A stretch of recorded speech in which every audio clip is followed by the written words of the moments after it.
I begin my presentation with a short story. This sort of sets the stage of the rest of my talk. So, as you know, because I live abroad and my family is still in India, I travel to India a lot. Once or twice a year, almost every year. And this is a story about travel. So, you know, 2 3 years ago, there were many occasions I traveled to New Delhi. And there is a point when in the travel where you come, change from the international travel to the domestic terminal, and you go through the security area.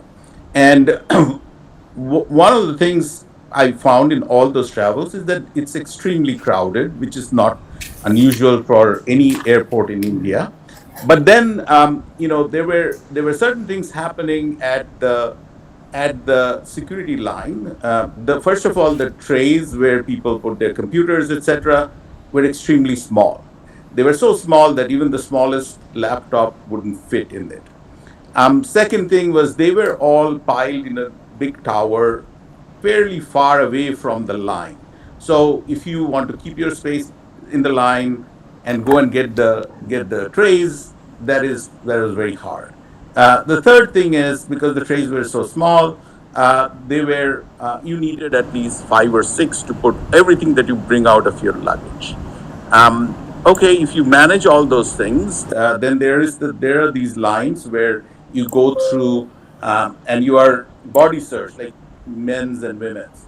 Even though 50% of the travelers were men and 50% were women, there was only one line for women and two lines for men. As a result, there was a mismatch in throughput.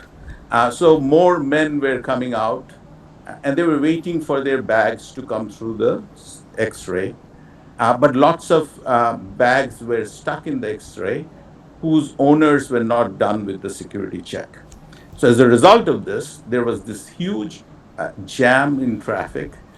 People whose bags were stuck in line at the back were out there waiting for the bag, and people who were waiting for the bag, their bags were stuck in the line at the back. So and the security people wouldn't touch any bag, so they wouldn't move any bag from the conveyor so that the conveyor could move. And I was observing this, and I asked my co-passengers, some other people in line. People were extremely frustrated. Unfortunately, or interestingly, rather, it's not unfortunate. It's interestingly, uh, um, people were everybody was interested in somehow getting through and going and catching the plane. So my question is, obviously this was a failure. My question for all of you to kind of think about is that, what kind of a failure problem is this? Is it a people problem? Is it a rules problem? Or is it a design problem? And as you are thinking, I mean, since it's a little hard to have interaction here, I will give you my version of the answer. It's all three. Okay, independently, these things can be easily fixed. If you use something like queuing theory, you can decide how people are. What is the throughput and manage that. Somebody looking at it from the design lens could easily go and change the tray size, put the tray size in the right place. And if you look at it through the entrepreneurial lens, you would see that this thing has been broken for years, or this process has been broken for years. The problem is nobody has ownership of this problem. Neither the security people, nor the designers, and most importantly, not certainly the passengers. And the passengers also didn't care much about how this problem could be fixed. they were more interested in going and catching their plane. And I don't blame them. This is not a criticism, this is an observation. This sort of sets the stage for my presentation today. Okay. So as you have seen or heard, it's called Think Better, Build Better. Um, it is not. Let me first tell you what is this talk not about. It is not about technology.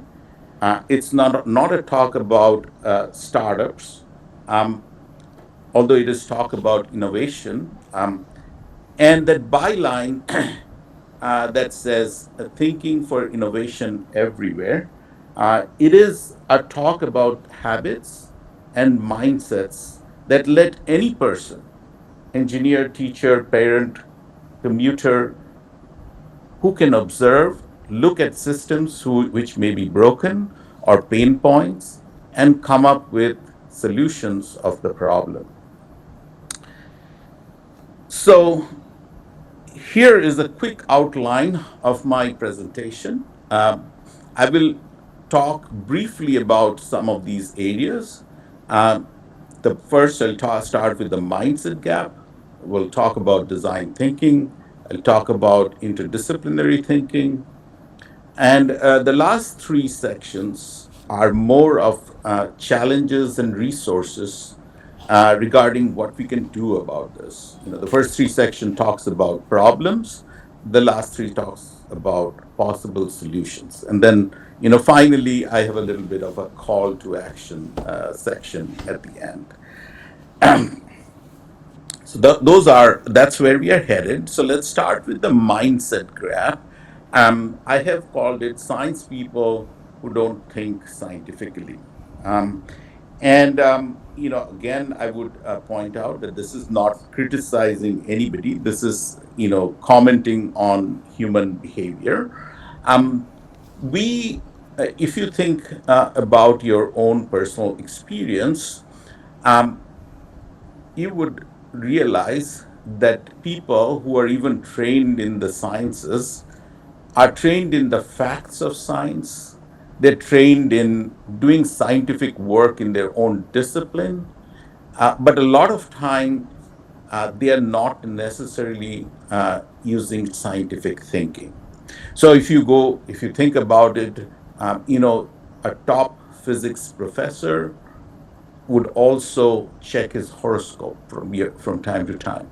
Okay, um, people who are getting vaccinated about measles, mumps, or polio won't take the COVID vaccine.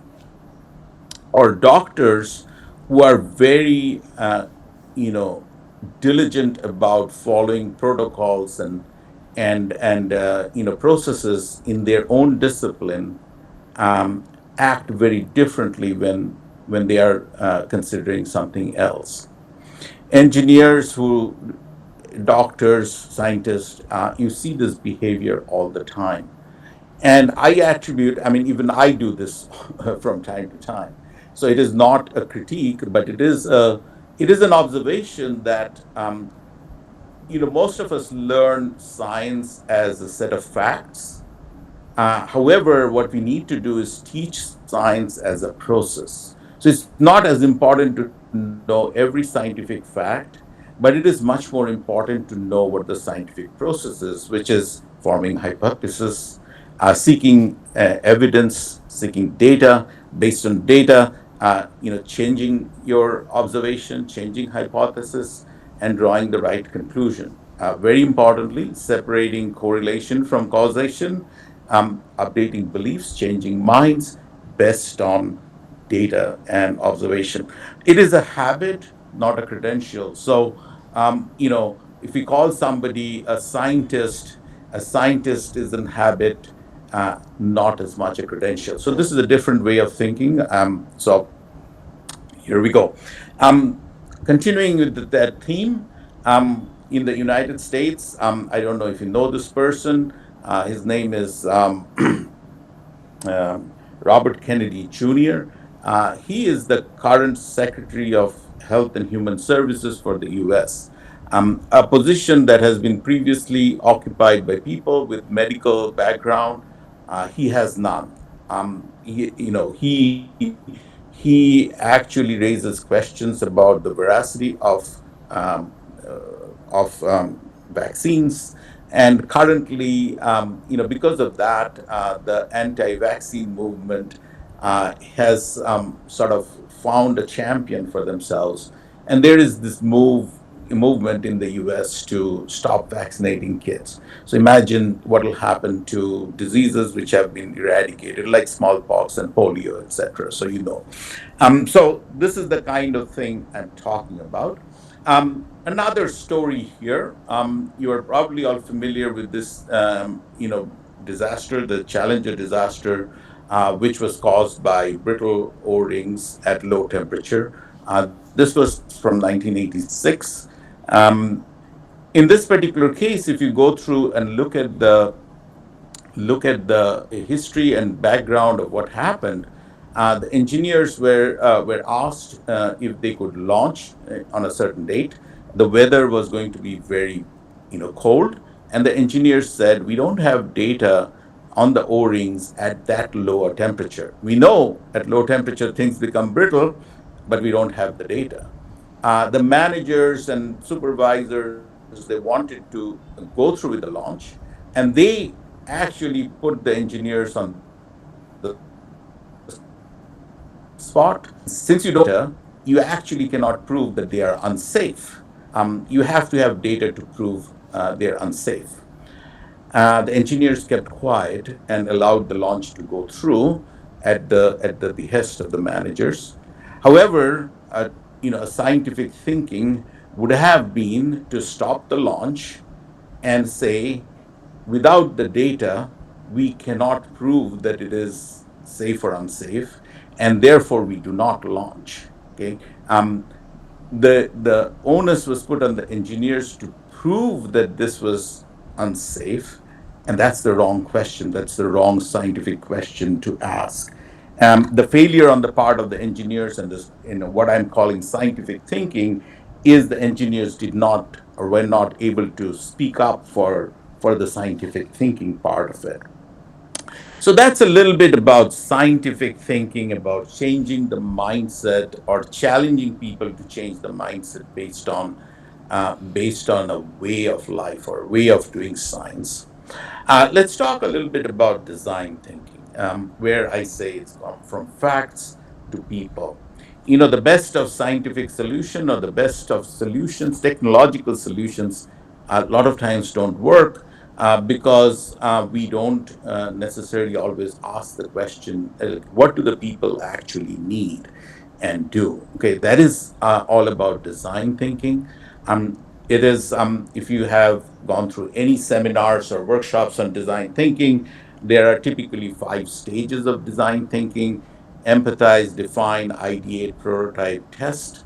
I'm not going to go into the details of that, but one of the first steps is the empathy. And empathy is not, in this particular case, it means observing, questioning, interviewing people and finding out what is their really pain point. What is the question that needs to be answered. It's rather important, because sometimes people will say things that they need, but their real need may be something else. Okay, because these are ordinary people who need help with, a device or a solution. So that is part of design thinking.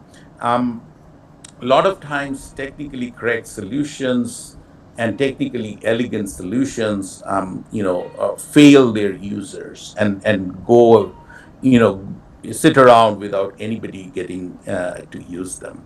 I will, again, from my observation, I will give you an example.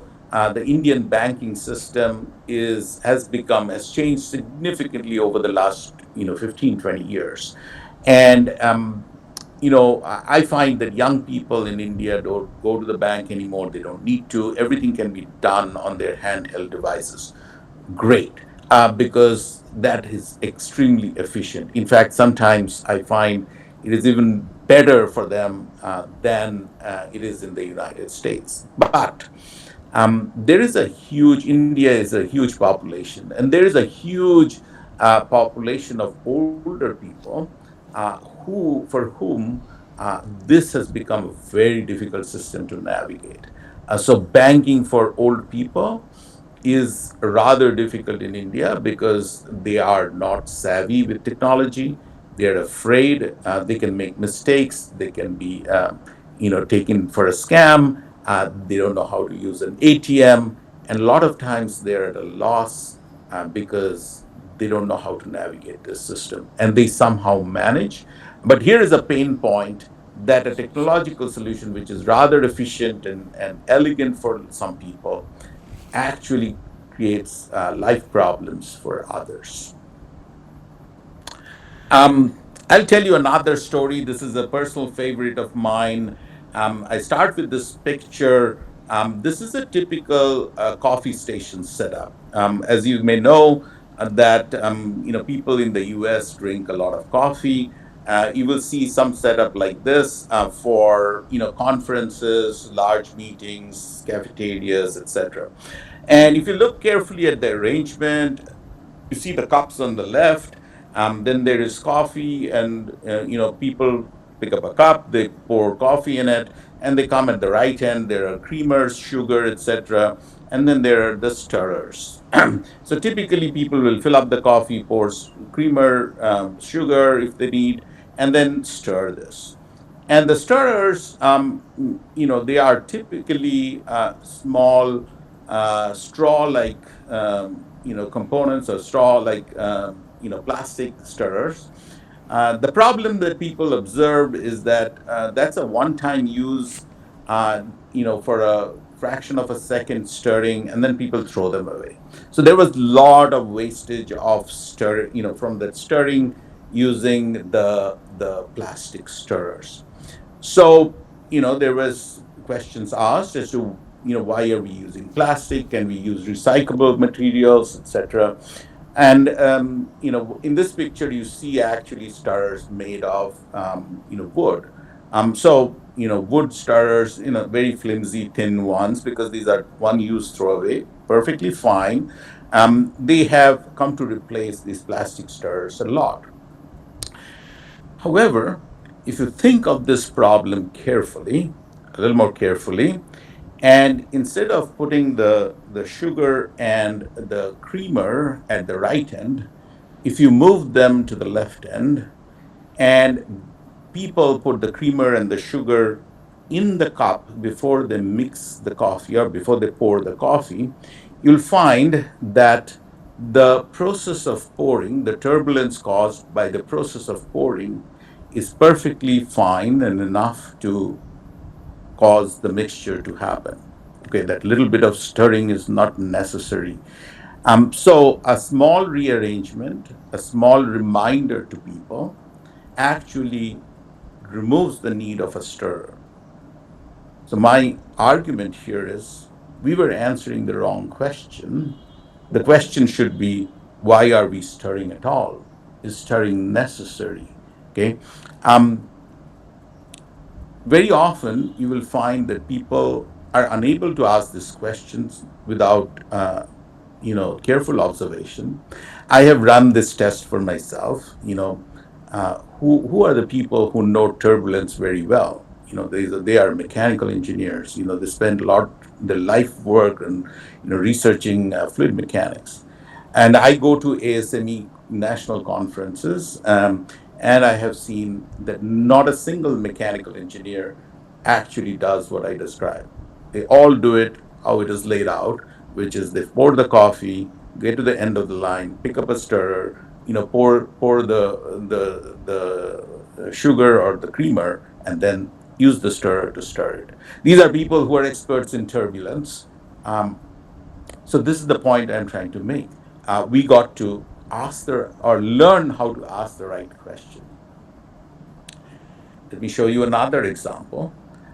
These are two products which were created by designers, student designers in both cases, to address the issue of shaky hands. So older people who like to also eat, first of all, like to be independent, like to also eat soup, which is hearty and good for you, have a problem. Shaky hands, or even people who have nerve problems, soup in a spoon with the shaky hands, gets a lot of spillage. So the solution on the left is a very technologically elegant solution. So it actually detects the vibration of the hand, and from the tremor, it creates a canceling vibration so that, effectively, it's like noise cancellation headphones, essentially. Um, it has sensors and actuators which actually takes care of the problem. So that's the solution on the left. The solution on the right is, you see, the handle is rather thick or fat. That's because that's like a bulb. So when you pick up the soup in the spoon, you press the bulb, and it sucks the liquid portion inside the bulb. You lift the spoon up to your mouth, press the bulb again, and the liquid comes out. So my question for the audience is, what are your thoughts about which one is a better solution? And I would let you think about that. It's the same problem, completely different solution. Um, the first solution in this case is fixes the person, which is, you have a hand tremor, you have the solution which fixes the hand treming problem. The second solution fixes the context, which is you take the hand trimming issue completely out of the problem solution space. In the previous example, I talked about asking the right question or being able to ask the right question. Now, I'm going to paraphrase this as thinking of the right solution or which problem you're trying to solve. Okay. Um, okay. On to the next example. I talked to you about about lines where you get stuck at airport. That's a personal pain point of mine. Hence, I started with that example. Now here I'll talk about the solution that is out here in the U.S., which is called TSA pre-check. Same problem, long lines at the security.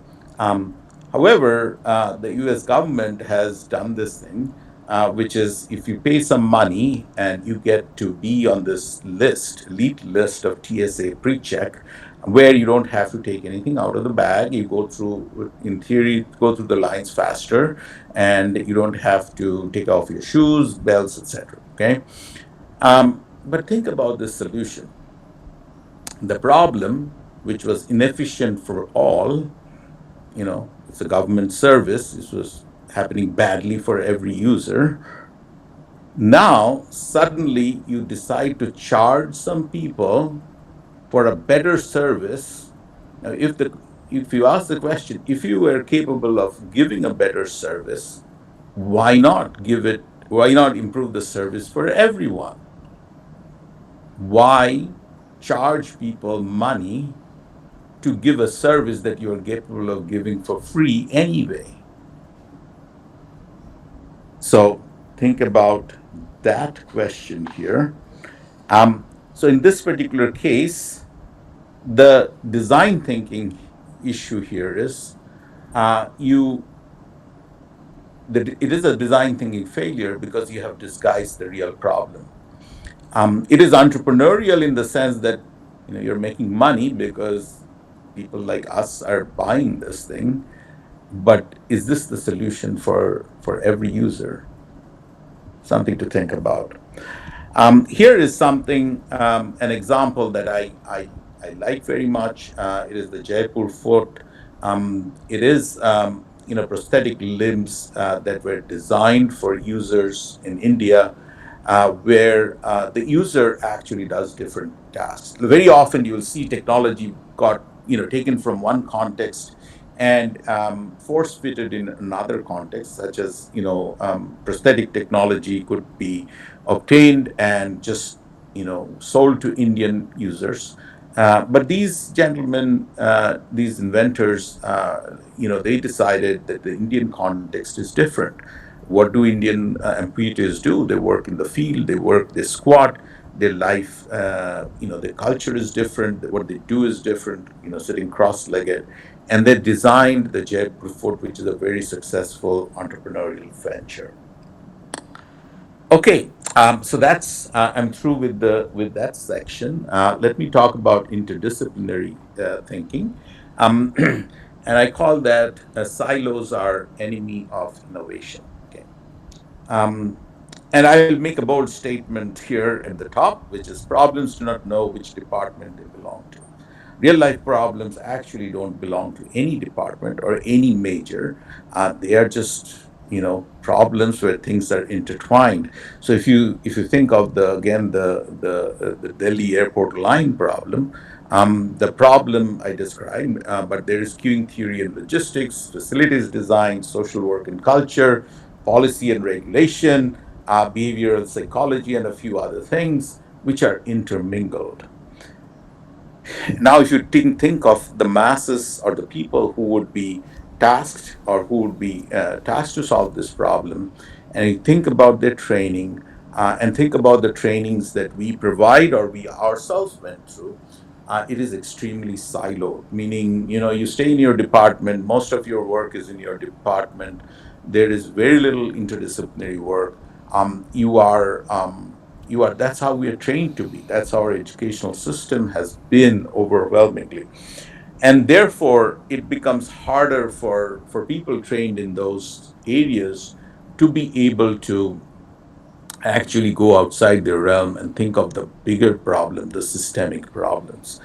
And those who are able to do that are able to do that in spite of that training. And I have two examples here. There's a very well known examples.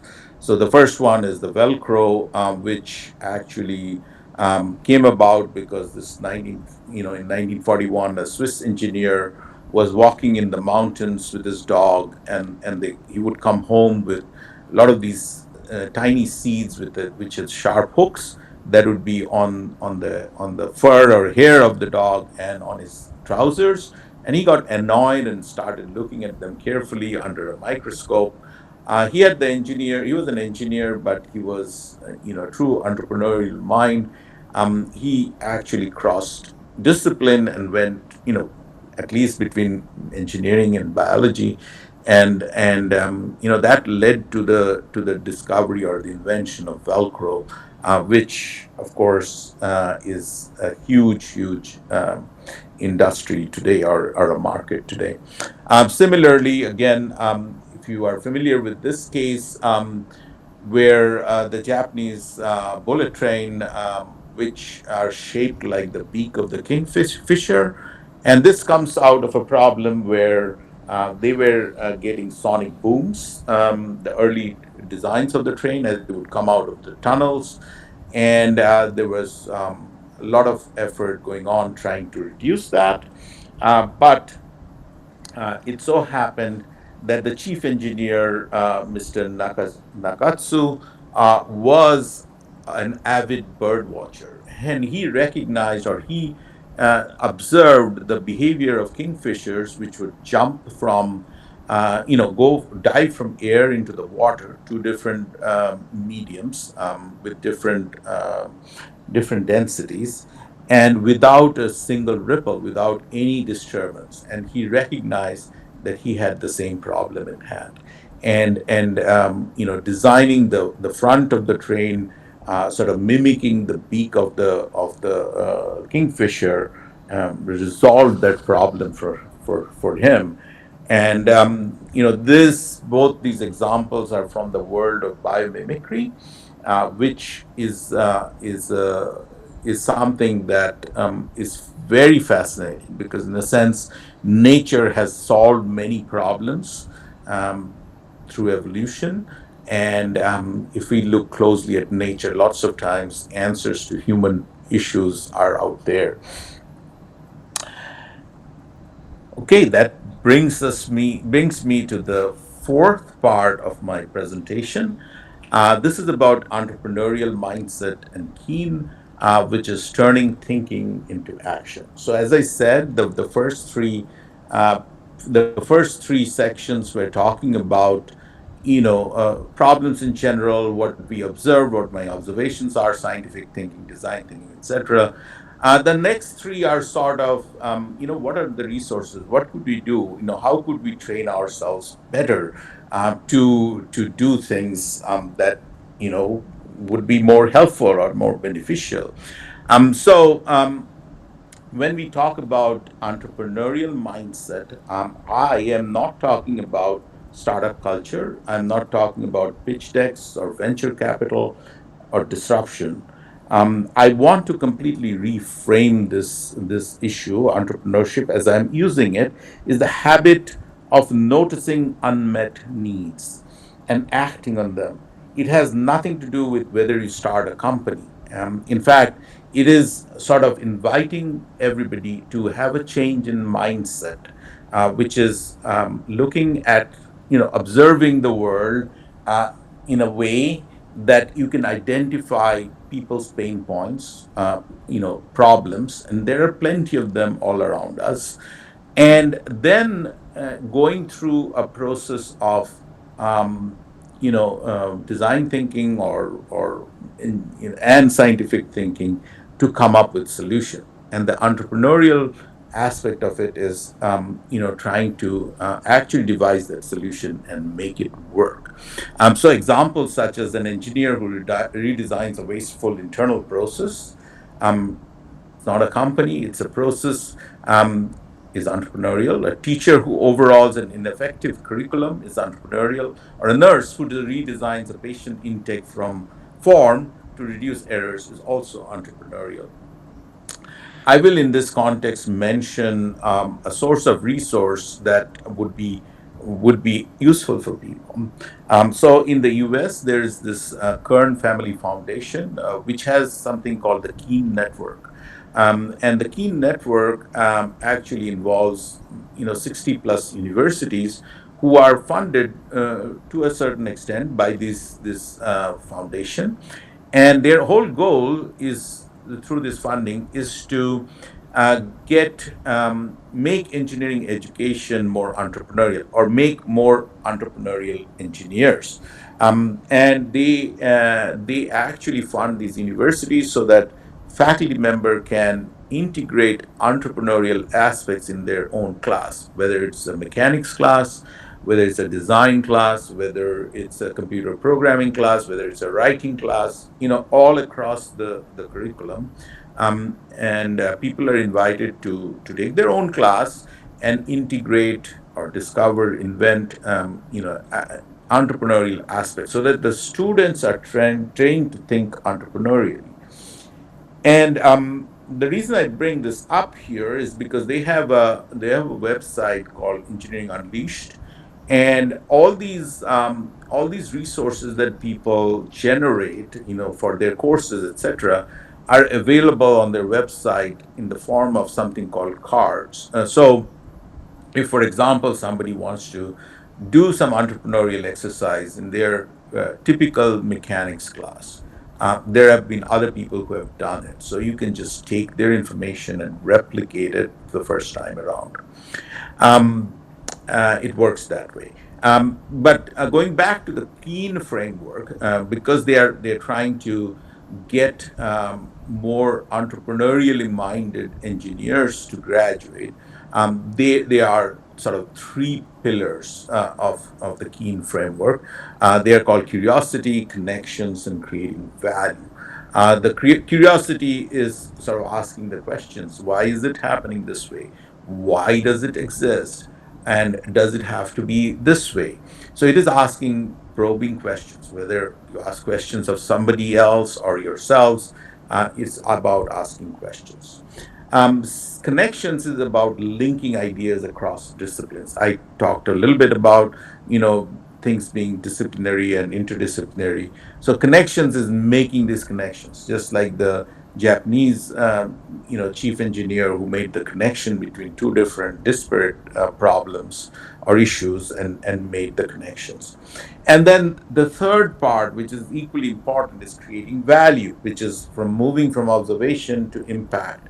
So it's not just about I observed this and publish a paper. It's about how can I modify behavior? How can I modify, products? How can I redesign things so that I can make an impact? So this is the key mantra, and those are the resources that are available for anyone who is interested and can use. With that, I will give you another example. This is also a favorite example of mine. If you go to any Indian construction site, you will see a scene something like that. Most of the time, it's women who carry these heavy bricks on their head, and we marvel at them at their ability to balance so many of these things on their head. Sometimes they have a little kid also who will be on their, they're bound them with on their back, and they're carrying these things. Inherently, we know this is a very dangerous act.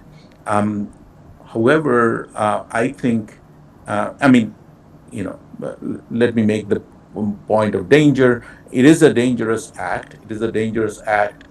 People may get hurt in the short term, as in, think falling on somebody, or the woman herself, and long term, its effects on human body is not good.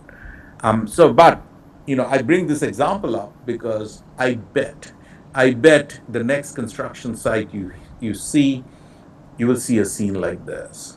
In a world where AI and its usefulness is being, or harm is being talked about, and AI is at the fingertips of people, I would ask the question of ourselves: why is something like this still happening? It's not because there is no technological solution. There are plenty of technological solutions out there. It is because there is no entrepreneurial mindset involved. Nobody is asking this question: why are we doing this? Why are we still doing this? And how can we change it? So, what would an entrepreneurial engineer do in this case is the question. Okay. Here's another story. This is a story about somebody who is not an engineer. He's an ordinary worker, no venture capital. So during the 2001 Gujarat earthquake, this gentleman, a lot of people lost their homes, and their ability to have fresh food, etc. People were going through different troubles, and this gentleman observed that, and he decided to experiment with the process of evaporative cooling, and that happens in clay pots or clay containers that is all around India, and that resulted in him, developing this brand of refrigerators which runs without electricity. And he formed the company. Eventually, there was a company formed called Mitti Cool, and it keeps vegetables and other food items fresh for a few days when there is no electricity. Again, this person didn't need an engineering degree to do this. There's no engineering degree, no lab, no venture capital, pure entrepreneurial mindset, which is curiosity, empathy, and a willingness to act. Okay, this is the favorite part. I come now to the favorite part of this presentation, and I am always on this soapbox, demanding that we change our education system, and this is related to that, and and I will make the argument that our education system is built around recalling information and not around innovation.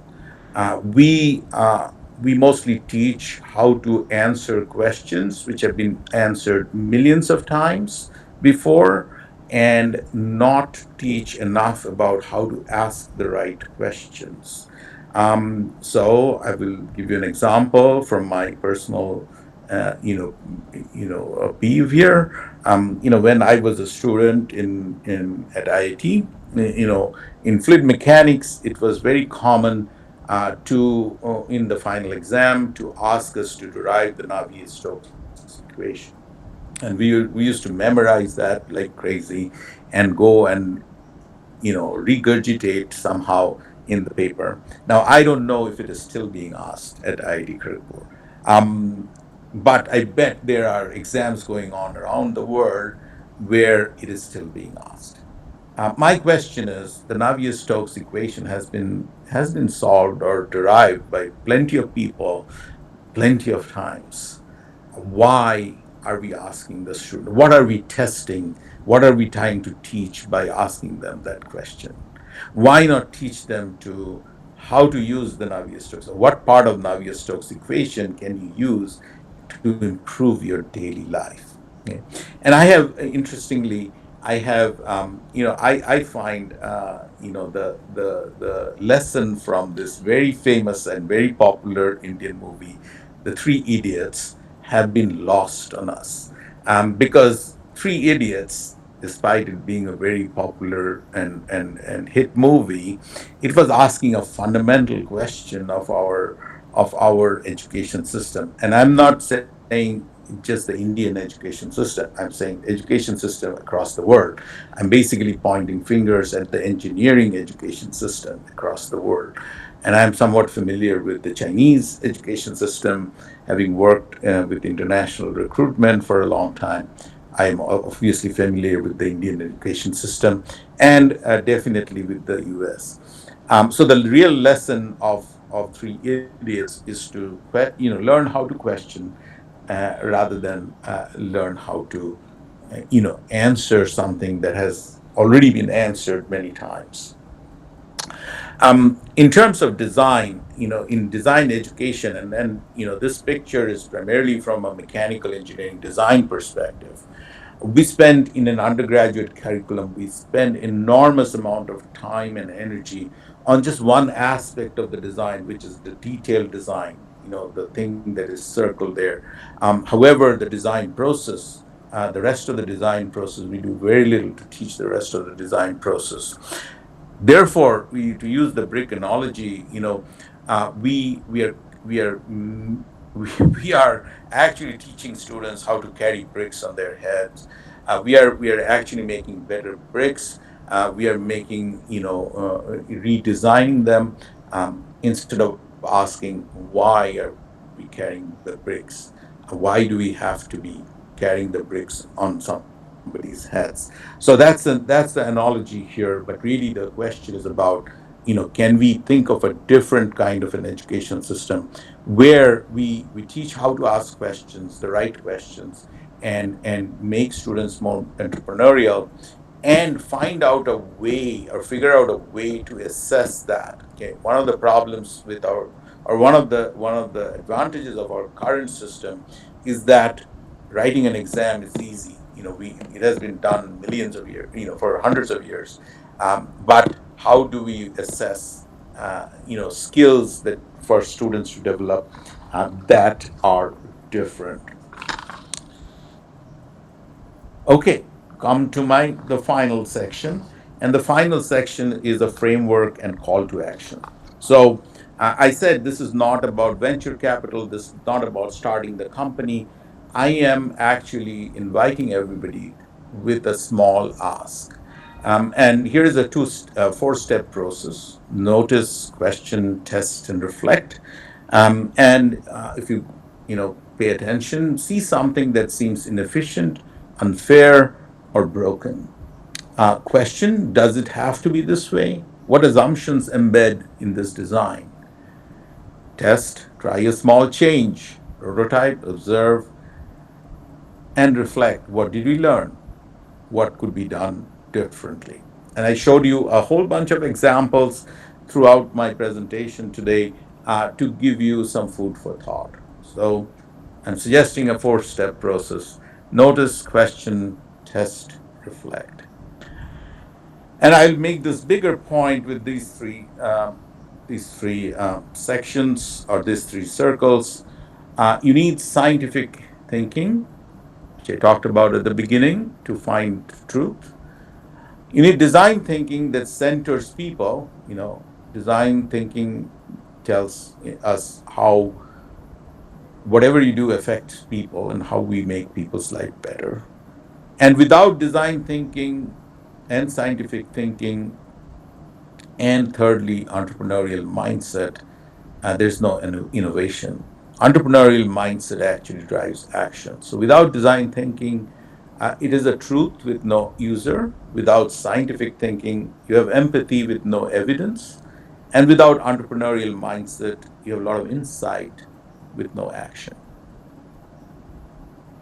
So my one ask for audience, for everyone, find one thing in your daily life that frustrates or seems inefficient. Apply this process, and the habit starts with a single observation. With STEM or engineering students, there are plenty of problems around us. How can we train our mind to actually observe, find them, and work on their solution? How can we integrate, and most importantly for educators, how can we integrate some of these ideas into our existing courses so that we can, instead of solving the problem, we train students to think about finding the problem worth solving. The content of your course can be the same, the context changes a lot. So, innovation is not a moment of genius, it is better thinking applied consistently on the things that matter. And we are all capable of doing it with some training and deep thinking. And with that, I will stop here. And thank you all for your attention. And I would love to have some conversation around this. Thank you so much, Shubro. I'm coming back to your spirit. What a wonderful talk it has been. Absolutely brilliant. Uh, the way you are always, because people know you more as a designer, engineer, inspiring entrepreneur kind of a person, but others should also know that you're also a writer, a very good photographer, and a person. Look at the eulogies and the claps rising on your face. Thank you all so See that? much. Thank Yeah, you it is very, very brilliant. much. It is absolutely brilliant. I remember three great personalities. One is Ludwig Mies van der Rohe. He was my guru of gurus, who has designed most of the skyscrapers in Chicago, a few in New York. He's the father of glass and steel buildings in the United States, the first buildings of the United States. Mm-hmm. And he said something which is less is more. You concentrate on Right. simple things and less is more. By looking at your presentation, I'm also remembering, I'll give it to Dr. Ghosh in a moment to summarize, but I'm so inspired. I also remember Schumacher, E.F. Schumacher, and he says, small is beautiful. Start with very small things. Your whole presentation was that. I wish this presentation is converted into a movie. I think I'll take up a small task of doing that, so we can have some, pictures and narratives. I think this should be converted to a movie, and it's one of the prime foundations of design thinking. Yeah, and why? Dr. Ghosh will say that in a moment. Third and last, I remember Swamiji, Swami Vivekananda, and I remember his deliberations on the Kathopanishad, where he's uh, discussing a young bright boy who is very curious, Nachiketa, and then he makes connections with cosmology, why we are here, why is this planet, what is death, what is life. And then he creates values about asking these questions. And I was seeing the Kathopanishad in your deliberation, and absolutely fantastic. Swamiji made a huge impact on the Western audience by embarking on the Kathopanishad. I think your presentation is today's Kathopanishad on design thinking. Yeah, yeah. I mean, I'm not exaggerating. I somehow felt that in the three stage. Curiosity leads to connections. So he made connection with a lot of depth. Lot of depth means death to the old fashion of thinking, and birth of new thinking, new paradigms. That is the definition of death. Yeah, in the Kathopanishad. And then he creates values in the Upanishad. And brilliant. I think we don't understand our own country, but your presentation has made it so clear that why we need to go at basics. So with this, I think Dr. Ghosh is equally or more excited than me, than I, and I think he'll say a few words which will be very befitting to what you have just deliberated. Over to Dr. Ghosh to forward Thank us a you. What a great talk. I was remembering if Albert Einstein was in the audience, he would have said, finally, someone has captured what I was trying to say, because he used to say, as you know, the sign of intelligence, true sign of intelligence is not knowledge, but imagination.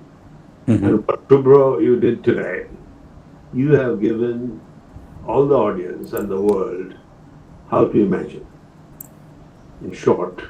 So I'm extremely proud, in one word, that Albert Einstein would have been so proud to listen to what you discussed. And so would have been Thomas Edison, who used to say 99% perspiration. That's Sure. how it ended. Innovation is not a moment of genius, Mm-hmm. art of disciplined thinking. Mm-hmm. That's the second message. So you have touched Thomas Edison, Albert Einstein, and you also touched Tagore. Shimara machi oshin. Mm-hmm. And because within the finite there are the infinite possibilities, only if you know how to observe. Mm-hmm. Not only observe through your eyes, but observe through all your senses. Between, this I also often used to say, silence is eloquent. Because in the silence, there are notes, there are moments of knowledge which come together.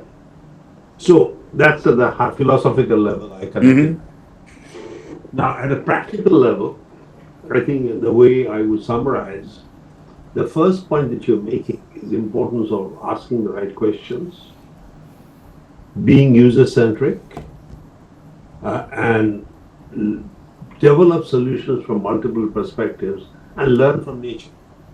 I spent 15 years in Japan, and I've seen how the Japanese have managed the process of Kaizen, Mm-hmm. often because of their connection with nature.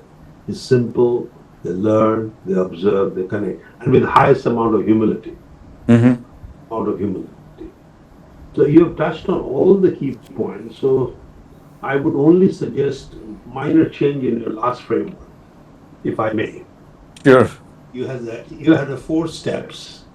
I was listening very carefully between the lines, and I felt you were talking about 7 steps. Observe, of course. You have to observe both what you can see and what you cannot see. Second, question. You have that. Mm-hmm. But then I would say hypothesize. Mm-hmm. The courage to hypothesize. Mm-hmm. The third step, which I may add, then you have your third step is, I will make it the fourth step, test. Mm-hmm. Test your hypothesis. Then you reflect. Then you refine. Then you act and have a feedback loop. Go back to Absolutely. our action led. So I would work with you on a book which you and I and Joy will write together Yeah. under the auspices of School of Leadership in the spirit of action. Yeah, Okay? it will be In a the spirit Boston Iowa Pledge IIT Kharagpur production. Yeah. Absolutely. I think it's high time that IITians begin to offer to the world some breakthrough ideas to celebrate the four personalities which touched on today. Albert Einstein, Thomas Edison, Joy, you talked about Swami Vivekananda, and then I added Tagore. Within the finite, you look for the infinite. Now, so this is my quick summary. And the last word would be, which my good friend, maybe Shubra, you heard about him. He also spoke in one of our monthly lectures. Dick Foster, Dr. Richard Foster. He wrote the book on innovation, the S-curve, and he talked about abduction.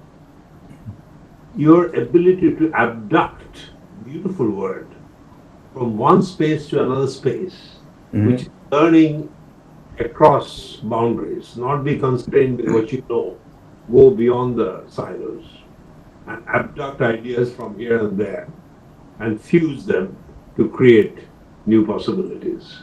So I think it was a brilliant talk, and I would like to ensure that Joy includes us in the faculty members of School of Leadership. Shubro, we can be one of the members. Point number one. Number two, I would like to invite you to talk at MIT and Tufts on Zoom. I'm also organizing a lecture on future of innovation. Future of innovation. Because I think people are still, you have really made the right point. That's why I had the courage to say Albert Einstein would have been very pleased if he was listening to you and perhaps bowed down a little bit and said, Shubro has captured what I wanted to say. So thank you very much, and pass it back to Joy. Shubro. Thank you so much, Partha. I mean, I think that's where we are at the Shohoj Obostha. And I think you heard in nutshell from Partha the dream come true, where we bring in the scientific systems with design thinking, and but all that falls flat if you don't have entrepreneurship, innovation, and and going forth, someone holding the hand. That's a leader. Forming critical thinking and the teamwork and the critical thinking. So the first two are the critical thinking part, and the last one is hand holding. So it's brilliant. I think we have two very important people here. One is, of course, Professor Manoj Mondal, who is one of our associate deans, and Manoj Da is one of our brilliant speakers, mostly in our national leadership programs. His talk ratings are very high. And his work, probably Shubro, Manoj, and we almost same time, same batch. Okay. Manoj, you can unleash yourself, and then Uncover it. uncover and unleash. Yeah. Thank you so much. And Manoj's work reached the doorsteps of President APJ Kalam, and it received prizes. And Manoj today is one of the pillars of innovation and entrepreneurship cell at IIT Kharagpur. He's a doer. Rather than making statements. Like you, like Dr. Ghosh. So he makes things, and then he speaks. And so Manoj, some observation, maybe a question, anything from you. That will be a good start. And then we can go to Aditi Jawardar and Ishaq Makdar and others. Yeah. Thank you, Dr. Shubra. We know you from family relations, I guess. Oh, great. You are husband of Mitali. Yes. Yeah, there you go. Right. Yeah, there you go. Right. Yeah. My wife was sitting by my side, and she was mentioning, her name is Jagdamba. They are. Okay. I've heard about her. From Mitali.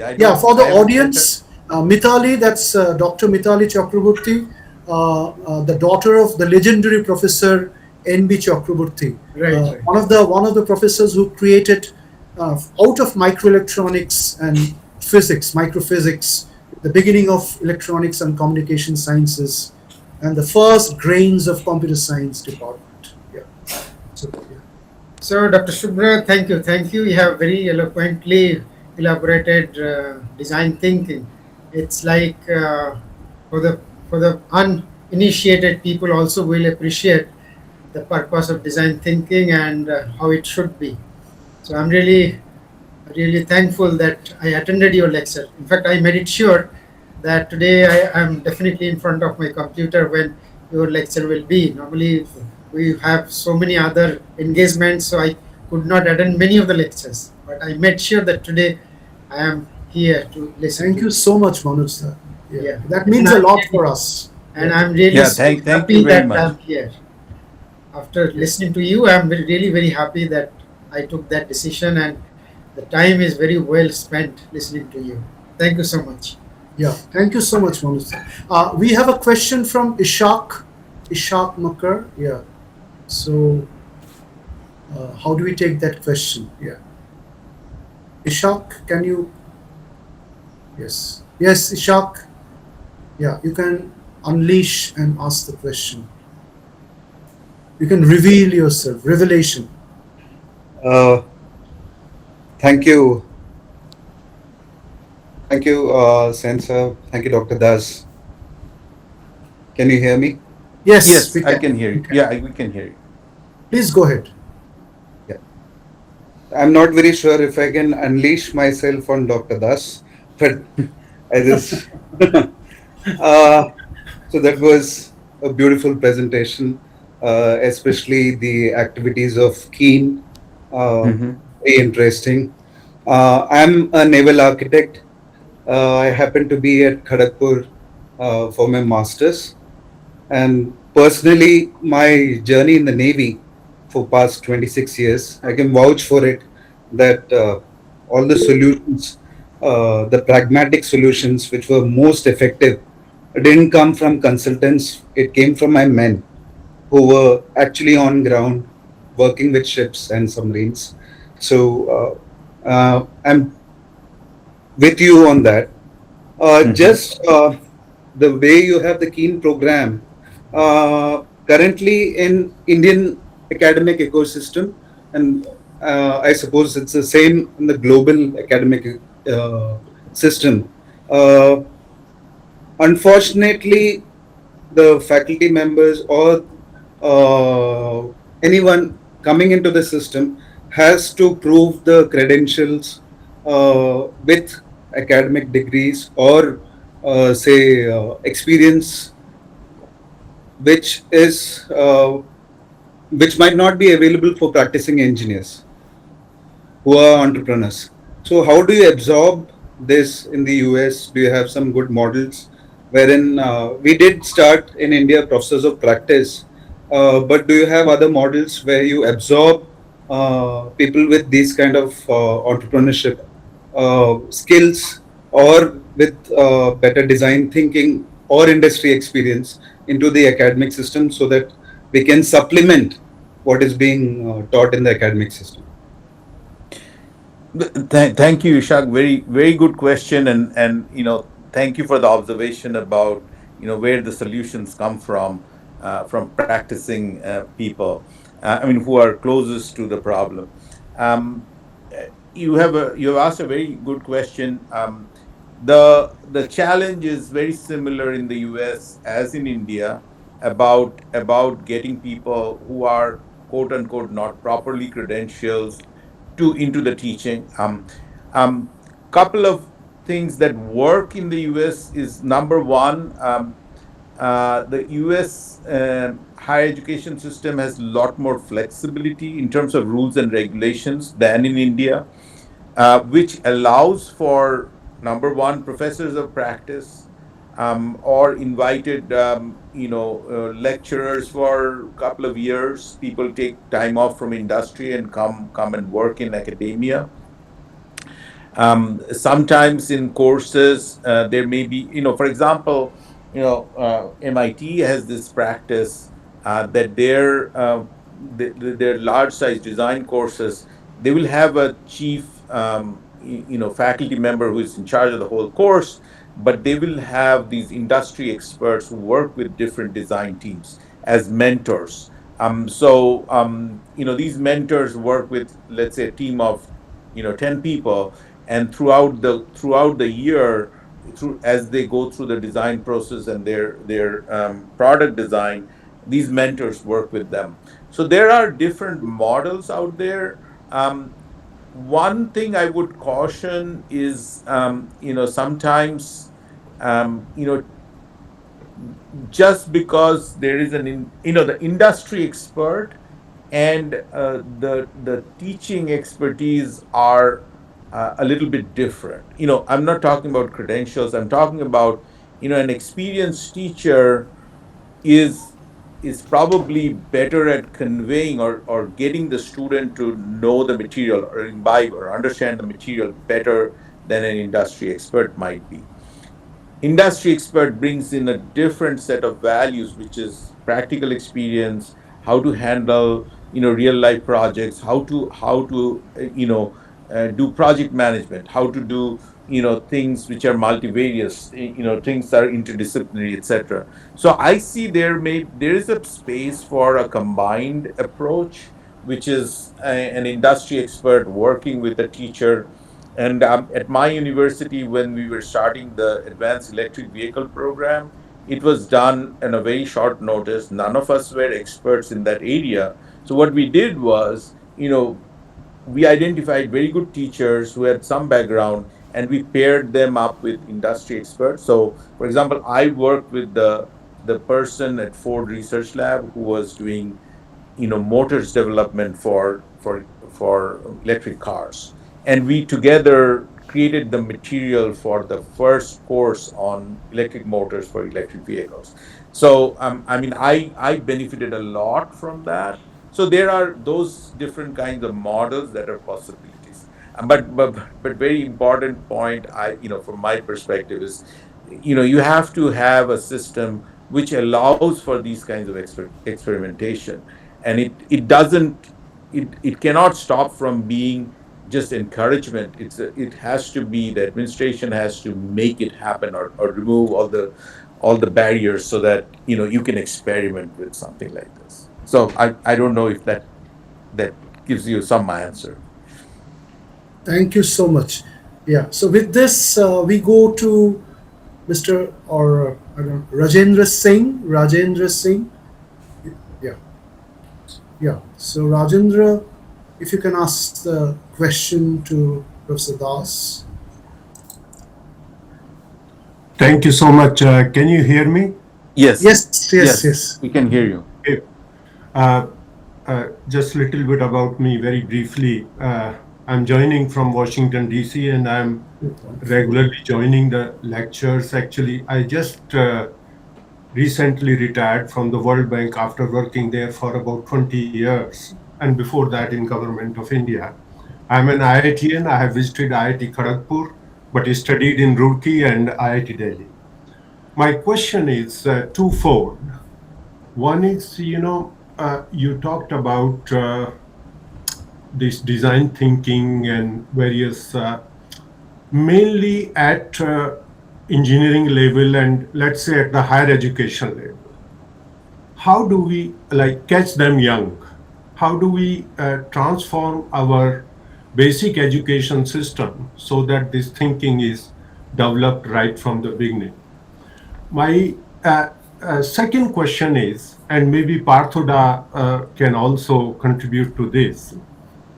I read somewhere that in Japan, they started a university where there was no department, and students and faculty, they will identify a problem, and then there will be a group, and then they will work, and PhDs and these things will be awarded on that basis, not like you are in civil or mechanical or other departments. So these are the two questions, if you can.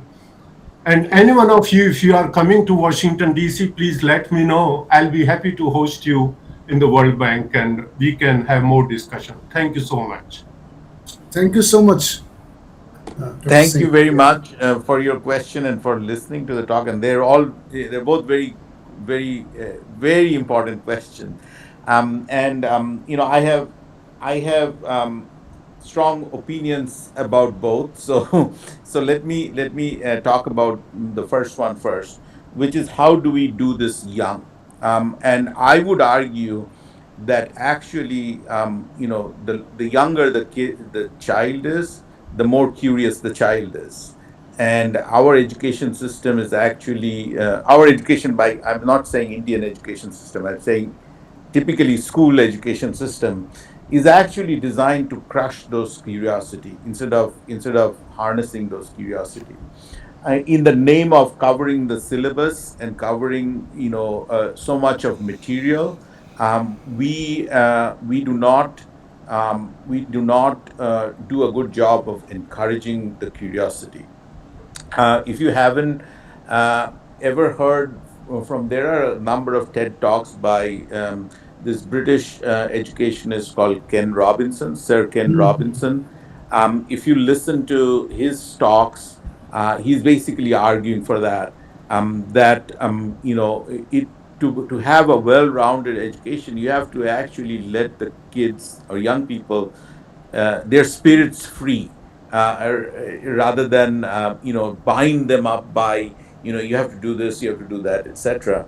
And now this is in principle easy to say. How do we implement this in the current system? I think and this is my observation both from Chinese students, Indian students, and students in US.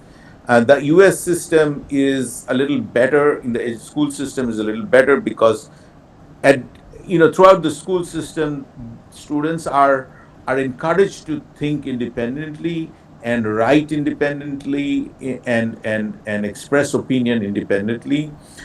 In the Indian system and even in the Chinese system, it is all about covering the syllabus. And what is in the syllabus, you read that, you regurgitate, and you write all these millions of exams, and all those things are done in the name of competition, and in the name of filtering people out. And what we should do philosophically is actually help every student grow to their potential. And for that we need a complete revision of the education system. And I'm talking about every place, not just US or not just India. Again, this is my strongly held opinion, so it comes across as dramatic and drastic, but a lot of these aspects can be done in a very small way. I think the Indian burden is this requirement of finishing all these, tremendous amount of material. If the system is based on, you open the head of the student and you pour in all these information in their head, and hopefully they will retain some of them to write the exam. And I think that kills independent thinking or questioning anything. um, Typically teachers are afraid to be questioned in class. That is something that has to start more. Teachers are afraid to be, and they actually don't like being questioned in class for any reason. So that has to stop. So there are a variety of different things.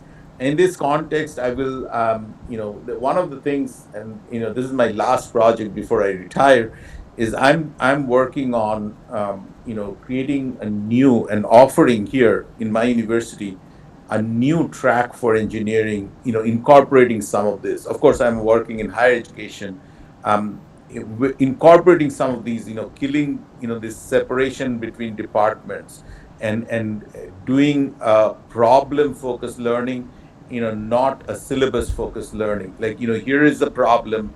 What aspects do you want to bring in, or what part of physics you want to bring in, what part of science. You don't have to learn calculus by spending 6 months on limits first. As engineers, maybe the mathematicians need to do it. So questioning syllabus, questioning how we do things, questioning what is important to learn, and figuring out ways that students can ask questions. So that's a lengthy discourse Shuvra, on your first question. Go let ahead. me, Yes, please go ahead. yeah, firstly, glad that what you laid out a beautiful framework. Let me focus on three things. First, you'll be very happy to know, and perhaps you should be part of this movement. Joy and Dr. Shuman Chakraborty at IIT Kharagpur, about 1 year ago, with some support from me, is launching Imagination Lab. An Imagination Lab is, the whole purpose is to think cross-disciplinary, to imagine possibilities to difficult problems of the world. So you're neither a mechanical engineer, nor a chemical engineer, nor a poet. You bring together multiple perspectives towards problem solving.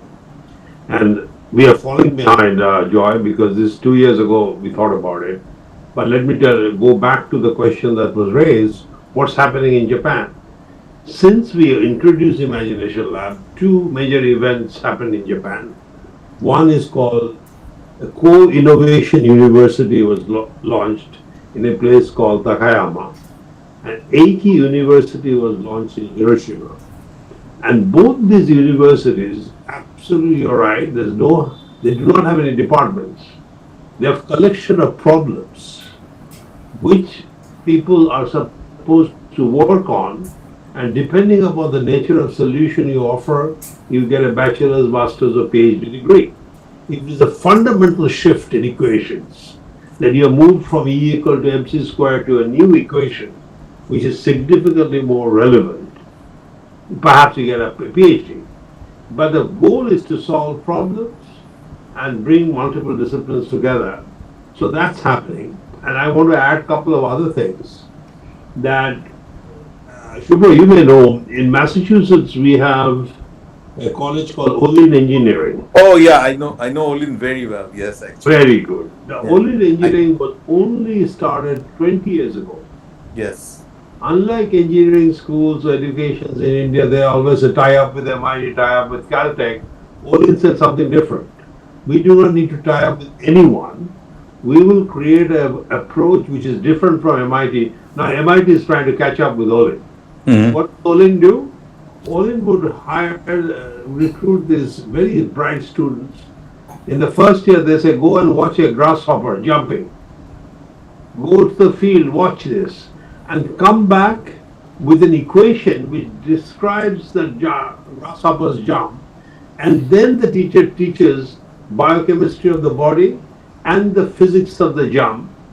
And in the process, you're opening up multiple territories. Where does the grasshopper get the energy? How does the system inside work? And that creates a physical movement. So experiments are happening. And for a country like India, which has got so many problems, we have to speed up, Joy, what you have started, the Imagination Lab, because that's where we have a lot of work to do, how to open up the universe within to solve the problems of the universe outside. Yeah, absolutely, Partha. I mean, if we have to combine two giants, one is Rabindranath and the other is Shatrendranath Bose. So Absolutely. Rabindranath and S.N. Bose, they have to come together as one dictator. I think we are doing, I mean, as marvelous the talk is, we are also doing quite good with the time.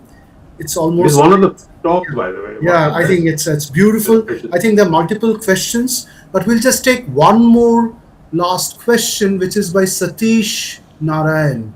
Yeah, so I'll request Satish to kindly raise your question. Thank you, Parthoda, because I've been an ardent follower of yours and I've not missed a single lecture of yours. I mean, it's been such a great pleasure listening to all your podcasts and the guests that you bring in. It's a wonderful, experience for me. And basically, I'm a mechanical engineer. I actually passed out from PSG College of Technology at Coimbatore, and my career started at Calcutta. My first job was with a company called Union Carbide. I mean, Ooh, Oh. so great. don't blame me for that because I was a young guy, and those days Calcutta was a great place in India. So my father said I got a job with Titan in Bangalore those days, and I asked my father because I was too young to decide because one was in Bangalore and one was in Calcutta, and my father said you have to go to Calcutta. So I went to Calcutta. আমি ওখানে 8 বছর ছিলাম কলকাতাতে। Great, cool. On So the crossing just opposite to Aeroflot, the headquarters. yeah, so I know Bengali very well, and I am a fan of Calcutta. I mean, my career started in Calcutta and in West Bengal, and thank you so much for all the excellent, the knowledge that I've gained through your lectures. Now I am retired, and I have decided to work in the educational field today. And today, the basic disconnect is between the school children that actually learn science and the engineering students that try to learn engineering. Science is the common thing, but at some point of time, I always felt that the schools don't really focus on the applied part of engineering, and they somehow, as Shubro really pointed out, that it's more of open up their brains, fill up whatever you can feed them into that system, and expect the best to come out of it. And that's what today's education system in India is all about. So what we really thought was, have a team that focuses, catch them young philosophy, see how best we can, in terms of build this creative thinking, the design thinking, and all that into the early curriculum itself. And this is what we are trying to do now. We are at a very early stage now, and I really want inputs from all the learned people in your panel today, so that I can, devise a system that can really work on young individuals today, young kids who are 8, 9, 10, 11, 12, all that age groups, so that we can do something for the education of science and mathematics today in the country. So, this is what I am working on currently, and your team can really, really support me on this, and I'm looking forward to it. Thank you so much. Thank you so much, Professor Das. So, Dr. Ghosh's mic is muted now. If you were going to talk, I can say a few words based on your input. I'll go back to something I said earlier in a previous question. Is that you need to first of all give freedom to the teachers. Unbind them from a set syllabus, because you have to decide what is the goal. If your goal is to make the students more creative in their approach and to imbibe scientific thinking, then that will invariably clash with the goal of covering a certain syllabus. Because one of the things, and I'm talking from first experience in trying to create programs which are different, is one of the first things you have to learn to do is get rid of it is easy to add material to a syllabus. It is very hard to take material out of a syllabus. It's impossible, because everything you will find is important. So it's a philosophical change. It is accepting that in this day and age where now it's not even Google, it's in the age of AI. If you want information, you don't have to go to the library to get a book. Information is at your fingertips. So the whole goal should be focused around not gathering, not teaching information, but teaching skills. How to take that information and creatively apply, or apply to solve real problems. So those two, if you identify the goals properly, that will tell you how you go about. Second thing is, you have to hire the right teachers. You need the person in the classroom makes a whole lot of difference in what they do and how they do it, because kids are very good at following instructions. And if somebody tells you, hey, you sit quietly here and do these 5 problems and don't talk, then that's what they will do. But that is not their natural energy, is where energy is. In fact, in the case of kids, if you can harness that natural energy and put it to use, you will find how amazing the result is. Um, the parts that would become difficult, and I'm being very honest, are regulations and the right mindset of teachers. I think kids will come along very easily. You'll have some resistance from parents, because they will be thinking in terms of, will my kid be ahead of my local other neighbor, or will they pass this exam? Will they be getting the right job? So those questions are going to invariably come up, and they're not easy questions to answer. So you'll have to have ways to tackling that. I don't know. I said a lot of things. Hopefully, there some of it is helpful. No, but you've touched on a very important point in the last 30 seconds. the biggest resistance would be the parents. Mm-hmm. And particularly in a country like India, because the focus is how will he get the job and he should follow the standard approach. So I think we have to develop a program of educating the parents. Somehow there has to be a national movement that what is education. I think we have kind of living in the 16th century. Education means memorizing. Education means, as you rightly said, knowing Newton's laws. But what is beyond the Newton's laws, we do not think. I think we have to work on that. Very good point, Shuvra. Yeah. Thank you so much. I think these were like the two speakers who have added it all. I don't want like to barge on this, but I was just reading a quotation from the quotes of Swamiji. He says, "If education is identical with information gathering, then the libraries are the greatest sages in the world, and all the encyclopedias are the rishis, and we don't have to do anything else."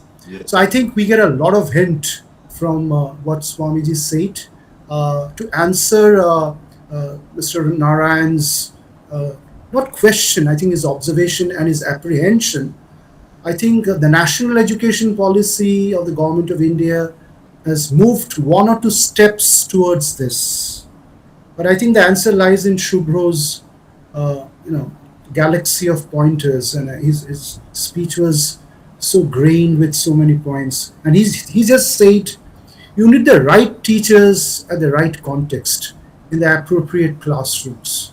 So this is very important. I mean, who is the teacher who is teaching a particular subject? If Richard Feynman is teaching a class on electromagnetism, I think it's almost like a drama at Princeton, and all the students are giggling and having fun, and they're rolling on the floor based on the wit of Professor Feynman. So it's just not physics. Yeah. But that connectivity is very important. Yeah, that connectivity. Yes. So Feynman, science. yes. Which So was he there connects. Mark Shubra's title. Shubra's title was travel. And what they did, he took the travel from our inner conscience to outer conscience. That's what I think Shubra did. So he had the poetic touch. Shubra, did I get you right? Yeah. Well, I write poetry in my spare time. Yeah, he writes so- poetry. Yeah, and he's a By the great way, photographer. we should invite D.N. Khurana to make some comments, because he has been thinking of education from the point, he's a Major General, a very, very senior leader in New Delhi, and he was also, used to be the chairman of All India Management Association, and big believer on both of the Imagination Lab as well as the School of Leadership. So, Mr. Khurana, may I ask you to make some closing comments? Let me see whether if he's still there. I see his name there. Maybe he's not there.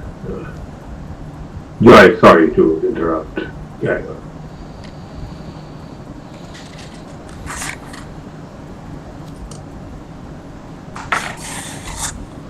Joy, maybe he's not there. So why don't you carry on?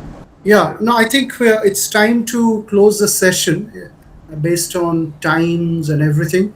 So I think not a vote of thanks, but I think the gratitude and the great feeling is from our hearts. I think this is one of the best that I've heard and seen and experienced in the last few years on design thinking, on scientific thinking, and the curiosity that makes someone an entrepreneur. So I think there was a huge transit in your talk from the mindset, which is an issue, it becomes the mind of an entrepreneur. So we destroy the mindset, which is very haggard and a problem to begin with, to an elevated, transformed, and enlightened mindset, which is constructed. So I go back to Aurobindo a little bit. He says the destruction of the little personality that you have and the construction of a much larger personality that you should have. So that transition from the first one to the second one, and I think in this, Sri Aurobindo made a very very important point, and that point was evident in your talk. Thank you so much. So maybe in a few days, this talk will be on the YouTube and it will be relayed to a global audience worldwide. It has happened to all the talks precedingly, and I thank Professor DJ Sen, Dhrubajyoti Sen, Head Department of Civil Engineering, IIT Kharagpur, to be here. Yeah, Professor Sen, would you like to have any closing comments, or yeah? I think you're mute. Yeah, you're mute. Are Or, you- Okay, I don't know. Yeah. Yeah. Yeah, So, no, it's fine. thank you so much, Professor Shubhra Das and Dr. Partha Ghosh has given us this opportunity. Very nice. Dr. Joy Shen for hand-holding through the sessions. So thank you so much for your wonderful talk. We look forward to listening to you for further talks in future. Thank yeah, yeah. So we'll close the talk by saying this one take home. I think this talk can be a pace setter and initiating guideline for the imagination design thinking lab. Exactly. That's the take home. That's the take home. Beautiful. So I mean, the rest will come eventually. The biomimicry, the bionics, the bio-driven inspirations from nature. I think everything will follow. They were also there in Shubhra's talk, but I think the first important take home is that. So I think we should take up a small pledge, and I'll make some humble efforts to People should convert. become professor of practice. Yeah. And to convert this talk Yeah, into Professor. I go to Kharagpur like once or twice a year. Yeah. Okay, you will become a permanent. And We have and to make Shubhra's daughter is a PhD from MIT, and she's right Oh, now. really? Yeah. Yeah, she did her undergrad and PhD both from MIT. So I'm very Oh my familiar God. with the halls of MIT. So, Yeah, and she's right now, and she's an entrepreneur designer. She's into the creative sciences and cultural industries.